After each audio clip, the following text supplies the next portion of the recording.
My Lords, I regret to inform the House of the death of the noble Earl Lord Jellicoe on February the 22nd. On behalf of the House, I express our condolences to the noble Earl's family and friends. My Lords, I rise to pay tribute to the noble Earl Lord Jellicoe. My Lords, he was a remarkable man.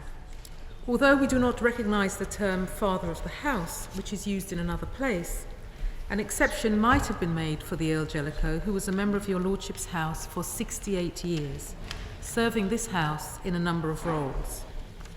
In life, the noble Earl was characterised by many as an extraordinary individual, full of energy and verve, a truly larger-than-life figure.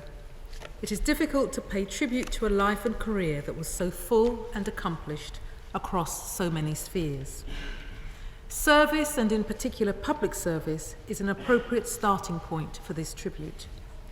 The noble Earl had an outstanding war record. He initially joined the Coldstream Guards, but was later recruited into the SAS, where he became first commander of the Special Boat Squadron, conducting highly dangerous missions into German-controlled Greek islands and later Italy and Yugoslavia. For his bravery and success, he was awarded the DSO at 24 and the MC at the age of 26. Foreign governments also decorated him. He won the Légion d'honneur, the Croix de Guerre, and the Greek Cross. After the war, he joined the Foreign Office, serving in Washington, Brussels, and Baghdad. He resigned in 1958 for personal reasons, and from that point onwards took a more active role in politics. The noble Earl lost his father, the hero of the First World War, the Admiral of the Fleet, Sir John Jellicoe, and later First Earl of Jellicoe, while he was still at school in Winchester and only 17 years old. Although he inherited his father's title, he could not take his seat until 1939. By 1958, when he had retired from the Foreign Service, the Earl had moved from the crossbenches to the Conservative benches. His talents and diligence were soon recognised, and room was made for him on the front bench, first as a government whip and later as joint parliamentary secretary in the Ministry for Housing and Local Government, and soon after as Minister of State for the Home Office. In 1963, he was appointed First Lord of the Admiralty, and a year later, Minister of Defence for the Royal Navy. In opposition, he served his party as deputy leader, and when his party returned to power in 1970, he was made Lord Privy Seal, Leader of the House, and Minister for the Civil Service Department. He approached his new roles with characteristic vigour and charm. As leader of the House, he played a significant role in raising the profile and the status of this House. The noble Earl reintroduced into the House the tradition of select committee work, which had been allowed to lapse since the Second World War. Under his guidance, the Select Committee on Sport and Leisure was set up in 1970. This was soon followed by the Select Committee on the European Community, and set in train the tradition of committees of which we are so proud today. It seems hard now to remember a time when this House was not renowned for its work on committees and the quality of that work. But at that time, it was an experiment, and one that can only be described as an unmitigated success. He played another crucial role much later in shaping the committee work of the House. In 1992, he chaired an ad hoc committee on the committee's work of this House, and the purpose of that committee was to look at the existing committees, consider their reform and extension, and to compare them with those of the House of Commons. The committee recommended that a permanent committee should scrutinise all bills to ensure that the delegated powers sought by ministers were appropriate and subject to the right degree of parliamentary approval. My Lords, the result was the creation of the Delegated Powers Committee, which remains one of the most respected committees of your Lordship's House. The committee's report also led to a new era in the overall system of select committees with the creation of the Liaison Committee. My Lords, the noble Earl often described himself as a reformer in the context of this House. He believed in a partly elected House of Lords based on the regions. Sadly, we will not have the benefit of his experience in our debates on the White Paper on Lords Reform in a fortnight's time. My Lords, in 1973, the noble Earl retired from government and pursued a career in the private sector. But his days of public service were not over. In 1982, he became chairman of the General Medical Council, and for 8 years he battled for funding at a time when research budgets were under great pressure. He campaigned for funding to research AIDS at a time when the disease was little known in this country and subject to a great deal of prejudice. My Lords, the Earl Jellicoe continued until very recently to play an active role in this House, making contributions to debates on education and civil service pension reform, as well as resources for select committees.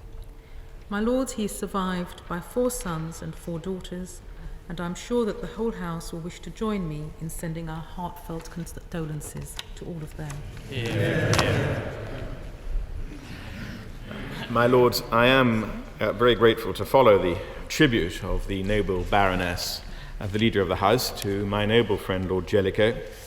Many members will have been deeply saddened to hear of the death of this outstanding man, who, as well as being an enormously able leader of this House, who worked in great harmony with his political opponents, was also father of our House, having entered in 1939 this House just before the Second World War. To those of us who are going to debate 15-year terms for new peers, it certainly puts that into perspective. My Lords, George Jellicoe was highly intelligent, winning an exhibition to Cambridge and duly taking a first.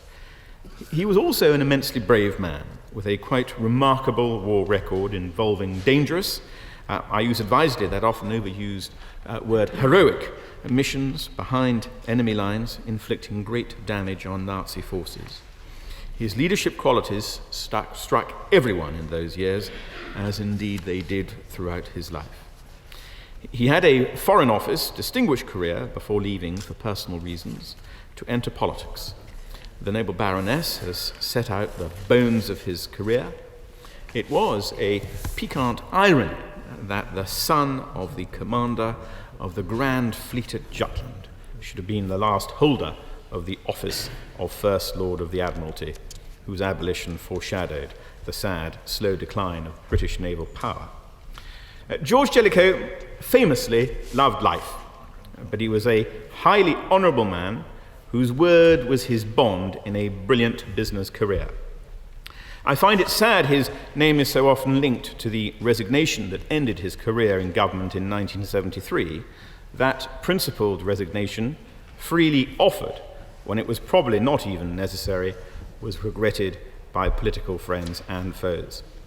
Thank goodness it did not end his long and active service to his country in so many fields, parliamentary, diplomatic, business, academic and scientific, that continued well into his 80s. In 1998, on the eve of the passage of the Act to remove all hereditary peers from this House, Lord Jellicoe came to see me and to inform me that he would not put his name forward for the by-elections. He left my room with a tear in his eye. What I was unable to tell him then was that the Lord, and the noble and learned Lord, the Lord Chancellor, Lord Irvine of Lairg, was about to announce that as a former leader of the House, he would be offered a life peerage. It was a measure of the man that he stepped aside to allow others to be elected when he most certainly would have been himself. Equally, the rejoicing he made when he heard the news was a wonderful thing to behold, and it also gave him great satisfaction to rejoin the House that he loved so much. My Lords, this was a thoroughly likeable man, gifted, courageous, humane, and multi-talented, a respected friend of many other countries, but a deep, patriotic lover of his own. Our sympathies go out to his entire family, how proud they can be of this extraordinary career. My Lords, there is always a difficulty of paying tribute to someone who one didn't know personally. On the Liberal Democrat benches, we're fortunate in that we have a keeper of the collective memory in Baroness Thomas of Winchester. She is often a ruthless assessor of your lordships, but when I asked her about Lord Jellicoe, she said without hesitation that he was a man respected and admired by all sides of this house. And she went further. In her view, as was indicated by the Lord President, his work on committee reform was the real start of House of Lords reform. He was the son of a war hero, but the DSO and MC clearly did not come with the rations. Let me just quote to the House, for those who are not regular Guardian readers, a quote from today's obituary in The Guardian. When the war came, rather than exploit his name in the Royal Navy, he opted for the Coldstream Guards, serving later with No. 8 Commando and the 1st Special Air Service Regiment. He won the DSO for his part in a sabotage attack on a Nazi airfield at Heraklion in Crete. He was parachuted onto the island, avoided capture by pretending to be a Cretan drunk, worked his way into a bomb-proofed aircraft shelter, and laid charges which destroyed 16 aircraft. I think that would not look out of place in a James Bond film, and yet that was one of our colleagues in this house. And my colleague Baroness Bonham Carter, who is here today, for him George Jellicoe was a family friend since her own childhood. And she swears that there are many elderly Greeks who are today convinced that George Jellicoe liberated Athens after he commandeered a bicycle to race ahead of liberating forces to reach the appropriately named Hotel Grand Britannia first. The Guardian obituary to which I referred lists him having backed the abolition of hanging in the 1960s against the opinions of most of his party. He clashed with the then Lord Salisbury over support to Rhodesia at the time of UDI, and with the Duke of Norfolk over stem cell research. This was not a yes man. As the Independent sums him up, soldier, diplomat, politician and businessman, few public figures have led such a varied and exciting life as George Jellicoe. Like all long lives, as Lord Strathclyde indicated, there were both lows and highs. But this was a great servant of his country in war and peace, and he was also a great servant of this house. Yeah. My lords, we on the crossbenches join in the warm tributes to Earl Jellicoe and send our sympathies to his family. Although he may be remembered in this house mainly for his political career and as a very successful leader of this house, he was indeed a man for all seasons and a man of remarkably diverse talents. It would be difficult indeed to think of an Englishman of this generation who achieved more and in so many fields. His wartime career was quite outstanding, including death-defying operations in the SAS and the Special Boat Service, and his name was still remembered in Crete when I visited there quite recently. Having helped to win the war, he turned to diplomacy in Brussels and Washington and Baghdad, where he was Deputy Secretary General of the Baghdad Pact, and then turned back from service abroad to begin a political career at home. Although we on these benches note that he began here as a crossbencher before joining the Tories, and becoming first Deputy Leader of the Opposition and subsequently Lord Privy Seal and Leader of the House. There's a lot to be said for being in three groups over a period of time. He was a dedicated European, and I have personally always appreciated that he said that nothing would please him more than encouraging some of the best in the British civil service to work for the European community in Brussels. Outside his military, diplomatic and political career, he held important posts in business and in research, including important posts in the medical field, and was a Fellow of the Royal Society. My lords, when shall we see his like again? My lords, so much has already been said and a huge amount written in the obituaries in the newspapers. But speaking on behalf of those who sit on these benches, we would want to be very closely associated to everything that's been said in the tributes so far said today to the noble Earl Lord Jellicoe. Some of us are particularly aware of his extraordinary energy and drive when he was chair of the Council of King's College London. It was in the late 70s, early 1980s, and it was really a time that laid the foundation stones for a huge development from there on, in which he played a very important fundamental part. I think it would be right too, because of the unusual and possibly unique relationship between the Diocese of Hereford and the SAS based in the city, to acknowledge that remarkable role that he played within the SAS in those really quite early days with David Stirling, and then as the first commander of the SBS, and then latterly as president and subsequently patron of the SAS Regimental Association. That was in the late 1990s.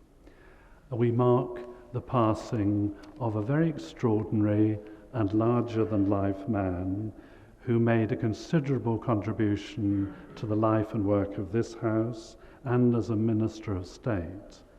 And our thoughts and prayers are very much today with his family. I was George Jellicoe's junior minister back in 1972 and 73 when he was leader of this house, but also responsible for the Civil Service Department. And I was very lucky as a fledgling politician to learn so much from him. He was a heavyweight in Ted Heath's cabinet, and he'd also served in the Macmillan and Douglas Hume governments, and I learned, as I said, a huge amount from him. But there's something that hasn't quite come out. He had enormous vivacity and liveliness and an enhancing spirit. And with his war record, I always felt it was a great pity at that time there wasn't a war in the world somewhere that George could have won. But he was devoted to his department and they to him, for one very simple reason, that he had a characteristic which many people who fought in the Second World War had, who committed acts of great bravery and courage. They evoked enormous devotion and loyalty from those whom they led, and that was the case in the department. On the day he resigned, several senior civil servants came to me, including Sir William Armstrong, in very emotional terms indeed, and expressed their sadness and the report that he had to go. And I think his resignation, as the House knows, was caused as a ricochet of the Lambton affair, and I doubt today whether a minister would have to go. On the night before his resignation, his last public engagement was to speak in the great painted Naval Hall at Greenwich, and there was a fiendish witch hunt going on, and the paparazzi were around him and his family. And I think most of the weaker figures would not have turned up that night, but he turned up. And it was very fitting that his last speech as a cabinet minister was made in the hall that was so dear to him, both to him and his family. I was very lucky and proud to serve George Jellicoe. Lord Astor of Hever. My Lords, I beg leave to ask the question standing in my name on the order paper. My Lords, Iran is an influential player